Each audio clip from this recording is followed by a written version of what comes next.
Sometimes you just gotta make them bite.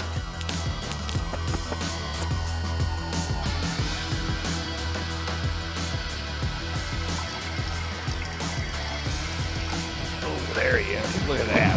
Great big one. Ooh, ooh. This spot's gotta have fish. Ah, got him. Good one, boy. Good one.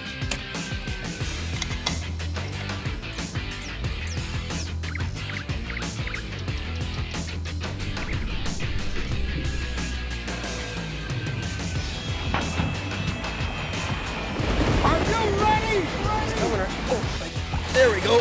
There, got him. Nice fish. That did not take too long.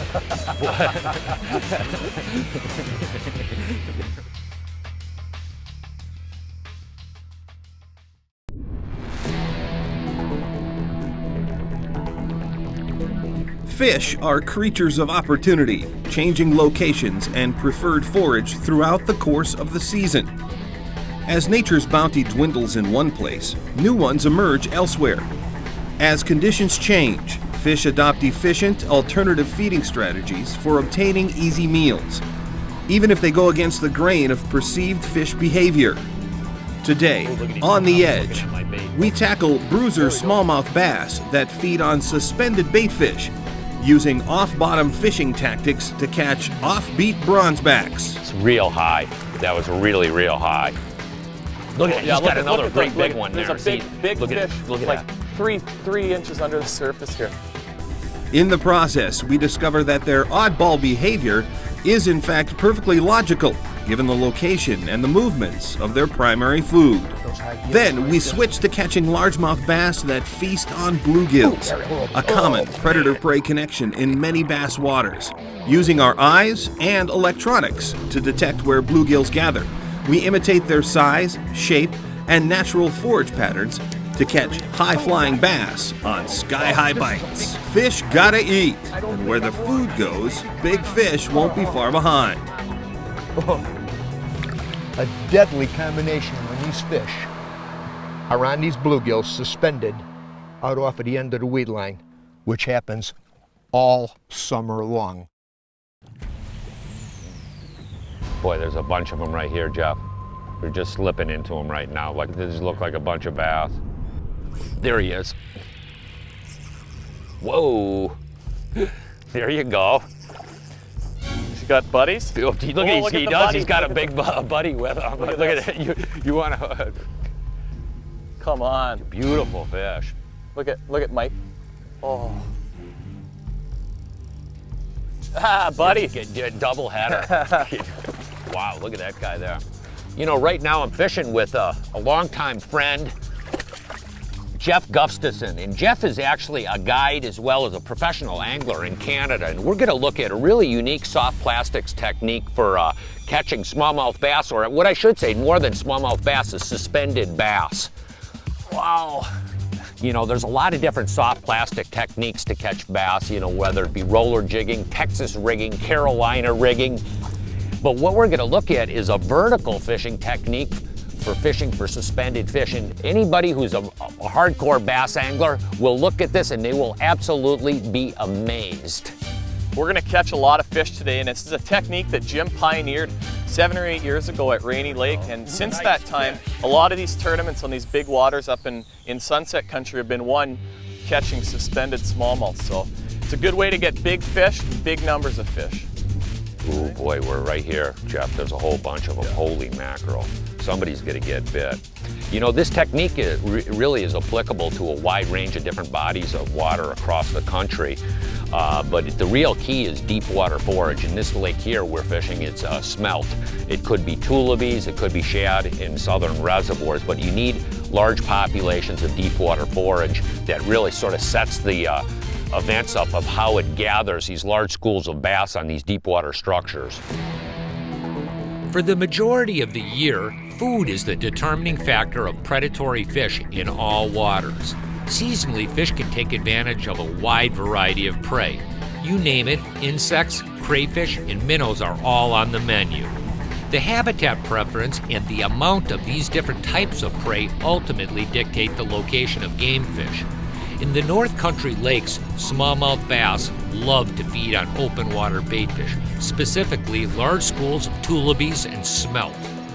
Interestingly, when these fish are tuned in on open water baitfish, the traditional techniques like bottom bouncing tubes and crankbaits don't work. These fish are literally programmed to feed on suspended minnows. If your bait is not moving high in the water column, you simply don't get bit. Suspending soft baits like this closely resembles their food preference at this time. Yeah, you can see they're sort of short and squat. They look different. Oh man, whole pack of deepies. You know, right now we're in. This is how deep I'm fishing. That's how deep you're fishing. Drop the bait down. Actually, a lot of times we're fishing just out of your line of sight. Something's gonna happen here in a matter of seconds. Watch this. We're just, look at it. There are fish all over. Whoop, fly by. The odd thing is a lot of times when you're doing this and you're just holding the bait suspended and you feel like little bumps like that, and you think they're dinky bass, and do you know what they are? They're big bass swimming by the bait and they're not really biting it. They're coming up and looking at the bait and missing it. Drive-by. Drive-bys, yeah, or flybys, yeah. The real interesting part of this too is we'll actually pull fish 20 feet that'll come up, and you can watch them on the sonar come up and grab the bait. These bass, as long as you have generally pretty clear water, they can see and know your baits. They're way better than you think. I think that one of the biggest things is also is getting the relative height of where the fish are willing to bite the bait. You don't want to, like a lot of times most bass anglers, when they see the fish down on their electronics, what they do is they drop the bait right down to them. What we're doing is we're holding the bait above them a distance and forcing the fish to come up and strike the bait. And that's a big part of it. This is why it's so hard for people to do this, because we're actually not jigging. It's, you hold that thing there, let it hover, and you get a bite, and it feels like a bluegill a lot of time. I mean, it's nothing, but when you set the hook, it's like, oh, wow, he wakes you up in a hurry, you know? It's real high. That was really, real high. Look at it, he's got another great big one there. There's a big look fish, look at like that. 3 inches under the surface here. One thing about these smallmouths is they, when you get them out on these, when they're suspended like this, they're not by themselves. They're they're grouped up. Well, that's the interesting thing. This is like what you're talking, this big schools of these fish. I mean, tremendous schools of bass. And it's, once we actually got on this technique and we started messing around, it took a number of years for guys to really fine tune it. And a big part of it is the presentation, the subtlety of the presentation. You know what I mean? As you'll see, what we're doing, we're literally taking, this is a Trigger X minnow, and it's on a smooching head, and what you want this bait to do is just hover vertically above the fish. Aha. Locationally, we're targeting bass that are positioned on sunken humps and points that dump into deeper basins of the lake. Seasonally, spring through early summer, we target basins that might be 25 to 30 foot deep. Late summer through fall, you may fish basins that are 40 to 60 foot deep. Finding lots of suspended bait is the bottom line. It's important to note that we're not spending a lot of time on any given spot, even if we're seeing a lot of fish on the depth finder. Usually if the fish are active, you'll get bit as soon as you drop the bait down. In general, we're using a fast-moving run and gun strategy, bouncing from spot to spot, looking for the hot biters. That's usually a really good sign right there. I mean, there is a bunch of fish right there. It seemed like, yeah, when we were just drifting off of this side of it, where it really started to drop off really sharp, a lot of times that's where these fish position on any of these structures. When you find it, one of these, you know, underwater humps or points like that, ooh, there's a biggie. Oh. You know, one of these points, there's a couple of really critical spots. Number one is the top of, or the crest, the top of the spot. The other thing is where we get a lot of these fish is that really sharp ledge drop. For some reason, it really can You're getting a little close to me. Yeah, As a matter of fact, whoa, come here, buddy. There we go. There we go. Sorry. No, that's not a problem. He's looking for his friend. Yeah, I know. Yes. Come here, buddy. I'm greedy. I would move in on there too. That's a nice. But that really sharp ledge area seems like what it does is that's one of the real collection points where those fish can actually position to feed on these open water schools of bait fish that are wandering around. There we go. There you got another one. Look at that boat, that fast. Oh, That's a now little you're nicer. talking. Yeah. Now you're whistling, Dixie. Today we're fishing with 5-inch Trigger X minnows dressed on a VMC smooching head 1/4 ounce. The best color patterns are naturalistic, shiner, smelt, or pearl. Interesting, the boat, even in really clear water, does not spook the fish. Most of the bass we're catching today are biting 5 to 6 foot directly below the boat. One thing that is important is our boat control technique. Generally, we'll use a slow controlled drift over the fish. Slow speed is a critical aspect of this tactic. One thing about this technique is the rod and reel you're fishing. We're fishing with like 8 to 10 pound test. This is a Suffolk's Elite line. And then with a moderate to a longer action spinning rod. This is a 7-foot Tour Edition with a Tour Edition reel, but you want a relatively soft action rod. Obviously, when I'm setting the hook on 4-pound smallmouth bass with 8 feet of line out, you want a soft action rod. And the other thing is my drag is actually relatively light. You set the hook on the fish and the fish bears down right away. It's sort of fun for tournament fishing because a lot of times what you'll do is you set the hook, and if you got a good partner or a fast net man, you get them on the first jump right there. It's unbelievable. Yeah, it's like a 4-second fight. Fight scene, yeah. 2-second fight sometimes. You hook them and they're right on the surface. And Yeah, my brother and I won a couple of tournaments doing this, and it was really intriguing because Willie really never fished. He primarily just net fish. And what you do is you'd hook the fish, get them in the boat, unhook, and drop down right away. Catch another one, you just boom, boom, boom. You catch 18 pounds in 5 minutes. One of the most intriguing aspects of this vertical fishing technique is how it works for different species of fish. Over the last couple of years, we've applied the same program with slight variation and smoked big walleyes, northern pike, lake trout, king salmon in the Great Lakes, spotted bass and stripers in Mid-South reservoirs. This do-nothing soft bait tactic seems to be highly effective for any fish that are really keyed in on suspended bait fish. And like a lot of the absolute best things I've seen in angling, it's amazingly simple. Versatile jigging tactics produce bass in nearly all conditions. Learn how to match jig style, tackle, and retrieve to bass behavior in precision bass jigging. Part of our Angling Edge instructional DVD collection, available at anglingedge.com. Panfish and bass are often found in and around cover like weeds, brush, and timber. Sometimes lodged deep inside. At other times, swimming just above the cover or suspended nearby. Ice anglers have become adept at not only locating where panfish suspend, but at fishing exactly the right depth to catch them. Modern electronics play a huge role in both quickly putting you on the fish and, just as importantly, preventing you from fishing too deeply beneath them, where they simply won't bite. But place your bait at or just above their level and you pique their interest and put fish on the line. Open water anglers can learn a lot from ice fishermen about the high-riding nature of crappies, bluegills, and other panfish. In similar fashion, bass fishermen need to accept that when bluegills suspend high near the surface, largemouth bass on a bluegill bite are likely to feed up, not down. It's a great time to swim minnow-imitating soft baits and retrieve bluegill-imitating crankbaits at the level of the forage fish to trigger high-riding bass into striking. Ooh, there, oh, big fish there. Oh boy, did he suck that. Here he comes. Oh man. Man, oh man, did he suck that sucker. Man, here comes again. Look at him, look at him. That's a big fish, boy. Ooh. He's got a mouth full of crankbait. Like that clacking crank, don't you, baby? Ooh, you got one hook through the trailer hook. And one set of trebles sitting in this baby. Come here, come here, come here, come here, come here. Ah, Look at that baby, huh? You know, whenever I get a chance, I love getting out of the office for fun for me and going fishing these small little lakes that are scattered all over the country wherever I'm at.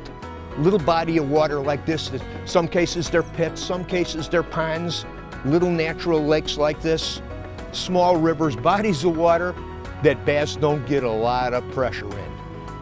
And these bodies of water usually grow some really, really big fish. The key to catching these fish in these little lakes like this is understanding the forage. Most of these smaller bodies of water, they don't have shad in them or anything like this in the North Country. The main forage is bluegills and a crawfish. And when it gets warm like this in the summertime, these bass really, really zero in on those bluegills. Hot, muggy, calm days like this. I'm just looking behind me and I can see these bluegills dimpling under the surface. And all of a sudden you see them flush and then those bass are running right through them. And I'm giving them what they want to eat. A shallow running crankbait, but not any shallow running crankbait. This is a clack and crank. And you're just listening to this sucker. It's got a single knocker. And I've done really, really well in these conditions when you're fishing these shallow water bass like this. This bait runs down about 5 feet. Water's really stained here. You know, so it gets their attention. They're already kind of interested in feeding. You know, the fish are really high in the water column already. You know, they're high feeding on these gills. Today I'm fishing around isolated weed patches on underwater points and sunken islands. Hey, we also catch suspended bass over rock piles at this time of the year. The bluegills are feeding on tons of microscopic organisms that are suspended high in the water column. The bass are following the movements of the bluegill. Interestingly, warm, stable weather and light winds really make this bite happen.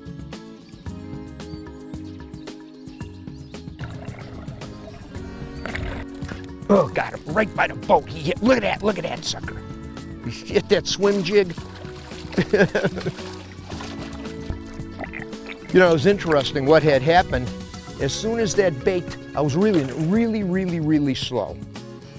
And as soon as that bait did its directional change and started to come up like this, that fish was on. He hit it. He was following that thing. Oh boy, you're really good. That's what I love about this bait. It gets them right in the top of their mouth. The hook is so sharp. I mean, you never miss them on a swim jig. They decide to eat a swim jig, it's yours. Sometimes I'll never leave a spot. I'll come back through first with the clack and crank, the most active bait. You know, I'll work it, I'll get a couple biters on that. And then before I leave, I put that swim jig on and come right back through that whole area again. It's a subtler bait. You know, it's running high in the water column. It's not making a lot of noise or vibration. He tore my little trigger Rex. Cranking and swim jigs are two great options when you see these bluegills suspended high, particularly when you're fishing in dark water environments. I'll usually dress a swim jig with either a Trigger X flap and crawl or a 4-inch grub. Jig weight can be a big deal in this situation. If the fish are high, a lighter 1/4 ounce jig is better because it simply stays higher in the water column. If you're fishing clear water lakes, topwater baits like skitter pops or props ripped over the surface can really be hot. Ooh, there's a whopper. Look at that boy. Oh, the real key here is a lot of bait fish high in the water column. And when this is happening, it's easy to see bait fish both visually and on your depth finder. Those high gills right there, you run that crankbait right through those, or that swim bait, those are the fish, the bait that we're fishing. There he is. Oh, got him. Oh, this is a big one here. I don't think I'm wrong on this, baby. Come on up. Oh, look at that mama. Oh, look at that. Oh man. She sucked, that sucker. Did she suck? Come here, baby. It's an amazing. You're gonna give me one more jump, ain't you? Just there, you big old tub.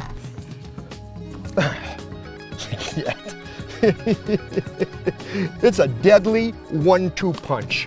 You rattle them up, or should I say you clacking them. You clack them up with the clack and crank.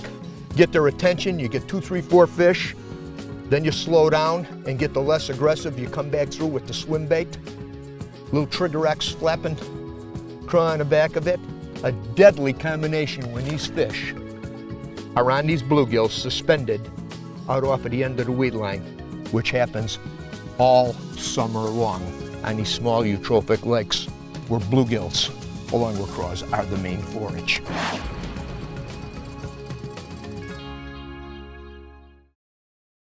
You know, this past year has been a real challenging one for me, just like it's been for many of you, I'm sure.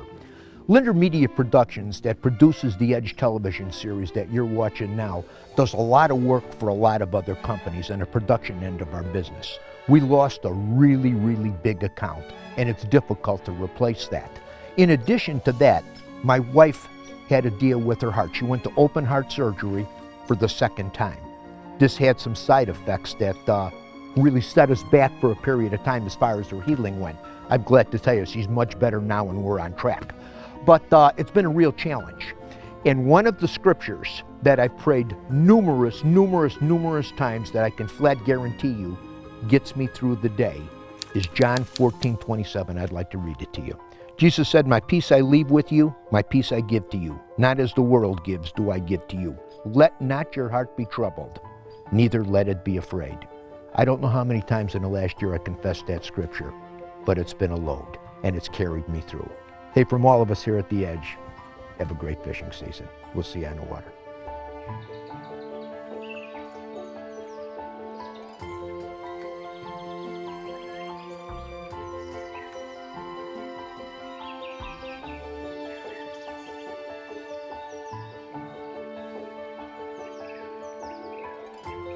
Hey, I sure want to take an opportunity to thank all our sponsor partners for making this show possible. And if you like what you see, let them know and support them. For more information, check us out at anglingedge.com, Facebook, or the YouTube channel. Hey, thanks for watching.